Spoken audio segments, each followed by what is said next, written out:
Había.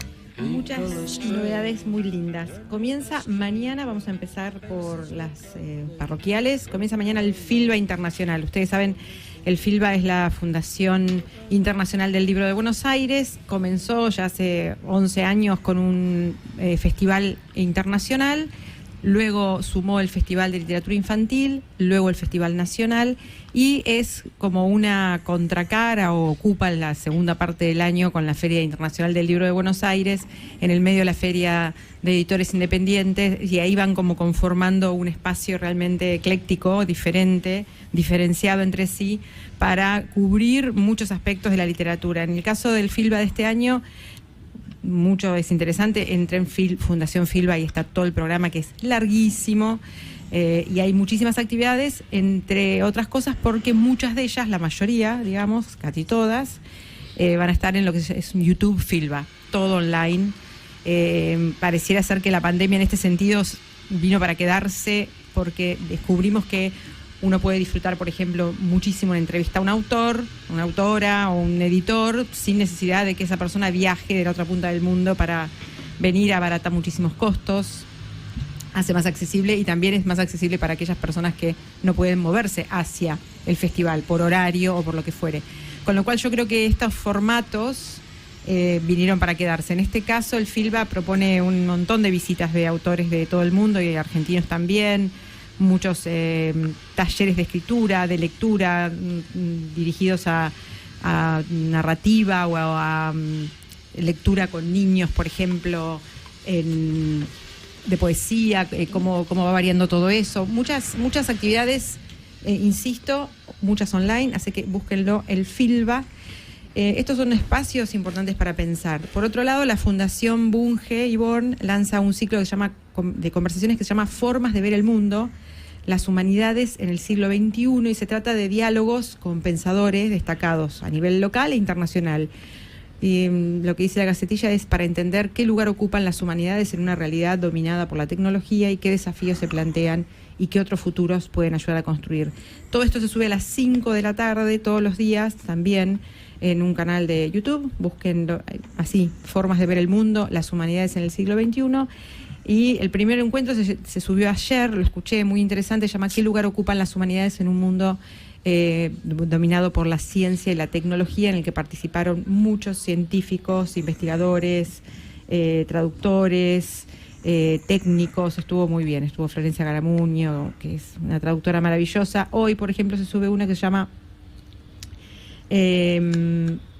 los desafíos que enfrentan los conocimientos humanistas en la parte de literaturas, historia de la literatura, y así todos los días. Miércoles, el foco en los individuos, qué características se destacaron en los grandes humanistas, que se dedican a investigar y a enseñar y por qué. Bueno, un poco en la línea de lo que hablábamos la otra vez con la cancelación, con el pensamiento, con la policía del pensamiento y todo eso. Estos espacios vienen a ocupar realmente un vacío que estamos encontrando muchos de nosotros, en el que no podemos escuchar a gente que nos haga pensar, ¿no? Que nos haga pensar un poco cómo viene la mano ahora. ¿Escuchás, Jessica, Policía del Pensamiento? ¿Cuál es? Sí. No sé si te dice algo. A usted. Quiero retruco. Eso es interesante, que los dos se consideren al otro policía del pensamiento. Los quiero escuchar discutir. No, está bien, déjala. Dejarlo. Lo hacemos en alguna pausa, en alguna propaganda.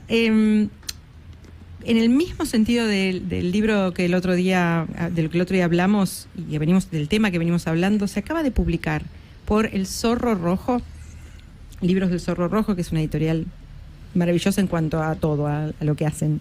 ¿Por qué? Porque buscan buenos traductores, buscan buenos ilustradores, las ediciones son preciosas, es un placer el objeto libro. Acaban de publicar una nueva traducción hecha por Ariel Dillon y con ilustraciones de Luis Scafati, de 1984, de George Orwell. ¿Por qué es importante una nueva traducción? El otro día me encontraba hablando en el Colegio de Traductores de la Provincia de Buenos Aires acerca de esto. ¿Por qué encontramos que cada tanto se vuelve, no a publicar, como es el caso del próximo libro del que vamos a hablar, sino que se vuelve a traducir un libro que en este caso ya es un clásico de la ciencia ficción, como es 1984 de Orwell? ¿Por qué es necesaria una nueva traducción? Y en libros del tipo 1984 de Orwell, no solamente es necesario actualizar las traducciones, sino también hacerlas más vernáculas, más locales. ¿Por qué? Porque en el caso de 1984, entre otras cosas, hay un ministerio que es el Ministerio del Pensamiento, que tiene un departamento que es el Departamento del Lenguaje, que toda la vida en las traducciones anteriores se llamó el neolenguaje. Acá Ariel hace una apuesta muy interesante porque hay un epílogo del libro en el que se explica, un apéndice, los principios, y él le dice la parla nueva, le pone de título, en vez de neolenguaje. Y está muy bien con respecto al resto de la traducción que hace. ¿Por qué? Porque 1984 de Orwell fundamentalmente es el seguimiento del discurso.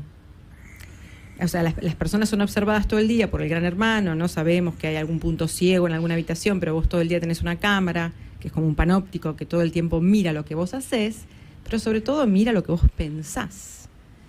Y lo que nosotros pensamos, lo pensamos en palabras, y lo tenemos que poder expresar verbalmente o lo podemos expresar por escrito. Entonces, lo que hace este departamento de la parla nueva, que Orwell le dedica el apéndice del libro para dar una explicación, digamos, filosófica, en un ensayo que me parece no tener nada que ver con el libro, es ¿qué hacemos con las palabras que nos traen problemas? Por ejemplo, la palabra libre.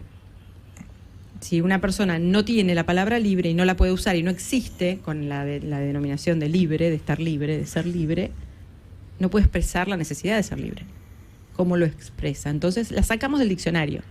Libre puede ser libre de pulgas, un perro, libre de yuyos, un césped, pero no el concepto de libertad como lo conocemos. Entonces es un departamento que se dedica a lapidar el lenguaje, porque la creencia básica es que el lenguaje es expresión y que el lenguaje es política. Entonces, ¿por qué es necesaria una nueva traducción? Precisamente por lo mismo, porque no hablamos igual que hace 50 años. Entonces, si leemos una traducción que tiene 50 años, probablemente no nos hable a nosotros. ¿Qué quiere decir? ¿Que en su momento estuvo mal traducido? No, seguramente fue muy entendido en su momento, en su traducción. Pero nosotros ya no somos los mismos hablantes. Así que es una gran fiesta, y esto uno piensa, bueno, es necesaria una nueva edición de Orwell, está en internet, PDFs que circulan, hay ediciones que podemos encontrar en libros de usado, por supuesto que sí, es así. Pero el objeto libro, por ejemplo, pensando en adolescentes, pensando en un regalo que tenés que hacer, siempre queda ese libro que ya es un clásico y es necesario, y da tanto placer leerlo. Y da tanto placer leerlo en un castellano que se nos acerca a nosotros, que siempre es mejor si vos lo tenés. O sea, más vale que estamos hablando del bolsillo y la plata no está sobrando, y los libros, como todas las cosas, están caros. Alguien el otro día decía, está mucho más barato un libro que una camisa, y es absolutamente cierto, y es un regalo mucho más destacable que una camisa, pero muchas veces necesitas la camisa. Entonces es un problema con la economía y los libros. Pero bueno, habiendo dicho esto, Libros del Zorro Rojo acaba de publicar esta versión de 1984. Ya les insisto, las ilustraciones de Luis Scafati son maravillosas, maravillosamente actuales. La tapa es una bota que tiene unas puntas de agujas sobre un cerebro, una cabeza que está totalmente marcada por líneas que lo tienen subyugado. Es hermosísimo todo. Tienen que hacer regalos. El público se renueva. Es un clásico, pero la gente nace y no lo leyó. Entonces hay que leerlo. Hay que leerlo porque es una de las escrituras más actuales que podemos leer. Fake news, la creación de noticias. Yo no sé si ustedes se acuerdan, pero en 1984 se cambian las noticias para atrás. No existía la tecnología que tenemos hoy, que uno puede editar en internet, por ejemplo, un título, ¿no? Sino que tenían unas máquinas con unos rollos que vos podías girar e ir para atrás y leer que la noticia que te estaban diciendo hoy era opuesta a la noticia que te habían dado ayer. Y cuando ibas a la noticia del día anterior, porque decís, no, yo esto lo leí, claro, la noticia no estaba más. Y eso hace, obviamente, una generación de gente que deja de pensar, está bombada, porque no saben qué creer, ¿no? En 1984 parece escrito esta mañana. Con el mismo criterio y el mismo amor por la ciencia ficción, que es de los géneros más filosóficos que hay, aunque la gente tiende a pensar que es un género menor, se publica nuevamente en esta reedición que hace Minotauro, de lo que es Minotauro Esenciales, toda su colección de ciencia ficción, nada más y nada menos que La mano izquierda de la oscuridad, de Ursula Le Guin. Y acá estamos hablando de algo que se llamó históricamente ciencia ficción blanda. ¿Por qué? Porque en el momento que Ursula Le Guin escribe La mano izquierda de la oscuridad, que es parte de una cosmogonía que ella crea, de un mundo interplanetario, que es alucinante. Y otro libro que recomiendo de esta misma serie es Los Desposeídos. En ese momento la ciencia ficción estaba muy enfocada a los viajes interestelares reales, digamos, a hombres yendo a la Luna, ¿no? Porque en 1969 el hombre llega a la Luna, con lo cual todo lo que era ciencia ficción más filosófica o más de seres humanos o de personas o de pensamientos se consideraba ciencia ficción blanda. En este caso es un personaje que viaja a un planeta en el que los habitantes de este planeta helado, es un planeta llamado Geddon, no tienen género, son andróginos. Entonces no hay nada más actual para leer sobre la no binariedad que este libro escrito en 1969 por esta escritora maravillosa de ciencia ficción que se llama Ursula Le Guin, y en este libro que vuelve a publicar Minotauro, La mano izquierda de la oscuridad, un librazo, una obra de arte maravilloso. Y en esto quiero insistir, tanto las teorías como la ciencia ficción, en particular la ciencia ficción, como Shakespeare en Noche de Epifanía o Noche de Reyes, ya vienen hablando de la no binariedad, no es nuevo. Hay mucho escrito sobre esto. Virginia Woolf escribió un montón. Quiero insistir con esto porque muchas veces nos compramos discursos que parecen recién llegados y súper revolucionarios de temas que ya están saldados por la filosofía y la historia hace muchísimo tiempo, con mucho arte, con muchísimo arte, como por ejemplo La mano izquierda de la oscuridad de Ursula Le Guin. Invito a todos aquellos que están de alguna manera comprometidos con la idea de lo no binario, con la idea de qué es la sexualidad y qué es el género, con la idea de todo esto que está dando vueltas hoy, con todas estas ideas sobre la nueva forma de sexualidad del mundo, se van a volver locos con este libro porque es amoroso, ¿no? Es una relación entre un hombre que llega a un planeta en donde nadie tiene sexo, entonces para ellos él es degenerado porque siempre es hombre. Y ellos no son siempre hombres. Es más, una persona puede ser hombre y puede ser mujer en su siguiente estado, que es un estado Kemmer. Entonces alguien puede ser mujer en un estado Kemmer y tener un hijo, quedar embarazada y ser madre, y en su próximo estado Kemmer va a ser hombre. O sea que una misma persona es madre y padre del ser que engendró.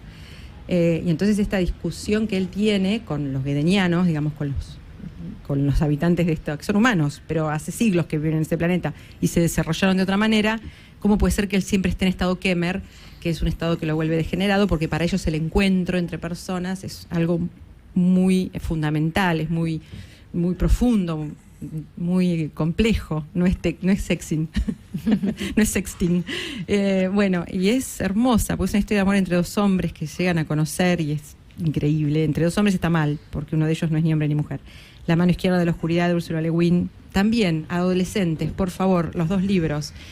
Y para cerrar, porque no tenemos tiempo y tengo muchos más libros, Florencia Canale, me voy de tema totalmente y no, acaba de publicar por el Grupo Planeta, Pecadora, La pasión de Camila O'Gorman. Florencia Canale es una gran escritora, porque ha logrado con el tiempo hacer una maestría de un género literario que es muy interesante, muy complejo, y que si está mal hecho, está muy mal hecho, y ella lo hace muy bien, que es la novela romántico-histórica o histórica-romántica, que es tomar personajes de la historia con mucho fundamento histórico. ¿Qué quiere decir esto? Se conocen todo. Gabriela Margal es una gran escritora de este género también. Conocen todo, qué ropa usaban, qué comían, cómo se llamaban las calles del lugar, cuáles eran las costumbres. Hay toda una historia cultural alrededor de un personaje. Conocemos su rasgo histórico y ellas le encuentran su rasgo privado. En este caso, Camila O'Gorman es una mujer fuera de su época. Es una mujer fuera de su época. Y acá Florencia Canale lo explica. ¿Y por qué es una mujer fuera de su época?